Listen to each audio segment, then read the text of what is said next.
Good day mga kudoks! Kamusta na po kayo? Ako nga pala si Dr. Win, isa akong doktor sa Pilipinas at ngayon ako ay nagtatrabaho na bilang isang doktor dito sa United Kingdom. So, ang video ko po na ito ay hango sa nakita kong mga post lately sa Facebook kung saan may nag-viral na mga post,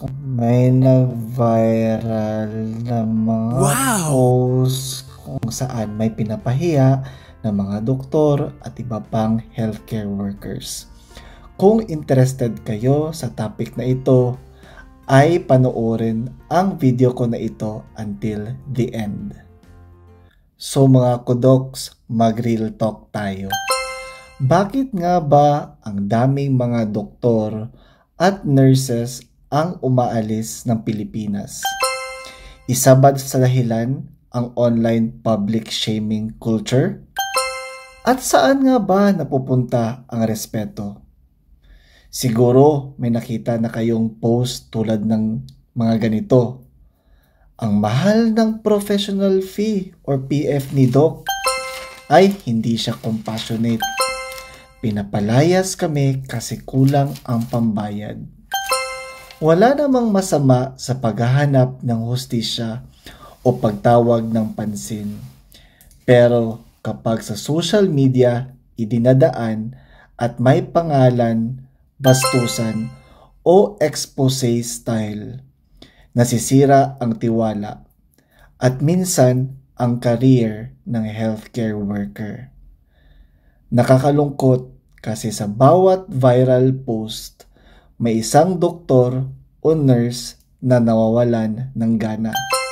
Hindi dahil ayaw nilang tumulong, kundi kasi parang kahit anong gawin nila, sila pa rin ang masama. Sila pa rin ang kontrabida. Alam niyo ba, marami sa amin kahit pagod, puyat o malayo sa pamilya, tuloy lang sa serbisyo. Hindi dahil sa pera, kundi dahil mahal namin ang aming pasyente. Gusto naming gumaling kayo. Gusto naming makahanap kayo ng murang lunas pero may kalidad. Pero para magawa namin yan, kailangan din namin ng respeto. Kaunting pag-unawa. Kasi sa totoo lang, hindi madali maging doktor o nurse sa Pilipinas.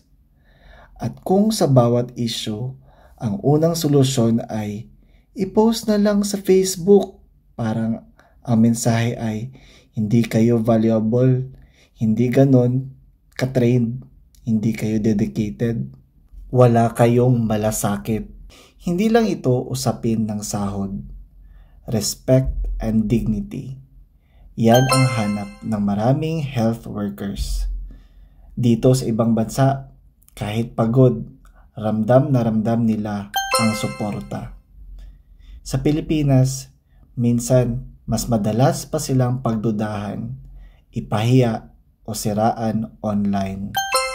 May mga kaso pa na hindi agad nasunod ang gusto ng pasyente. May kamera na agad, may post na sa Facebook, may hashtag pa. Cancelled ka na. Kahit wala ka pang pagkakataon magpaliwanag. Kaya huwag magtaka kung bakit yung kaklase mong magaling na nurse o yung doktor sa health center nyo ay nasa abroad na. Hindi dahil iniwan nila ang bayan, kundi dahil iniwan mo na sila ng bayan. Kaya ito ang pakiusap naming mga nasa medical field. Unawain nyo rin kami. Hindi kami perpekto, pero hindi rin kami kalaban. Kung may pagkukulang man, idaan sa tamang proseso. May admin office, may mga grievance system, may batas. Mas epektibo yan kaysa isang post na nakakasira pero walang solusyon. Kasi ang totoo, maraming gustong magstay sa Pilipinas. Maraming gustong tumulong. Pero hindi nila kaya kung ang kapalit ay kahihiyan at pangmamaliit. Kung gusto natin gumanda ang healthcare sa Pilipinas, kailangan nating alagaan hindi lang ang pasyente, kundi pati ang mga nagbibigay lunas. Respeto, pag-unawa, malasakit sa isa't isa. Yan ang susi.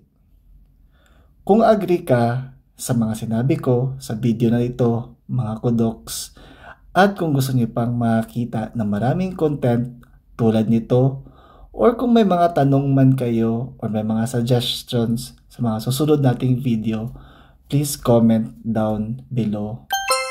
Alam nyo, tayo-tayo rin ang magtutulungan para sa makataong healthcare system. Ako nga pala si Dr. Win, nagmamahal sa aking mga pasyente kahit ako ay nasa abroad na, at naninindigan din para sa mga manggagamot. Salamat sa panonood ng video na ito, mga kudoks, at please like, share, and subscribe. Paalam!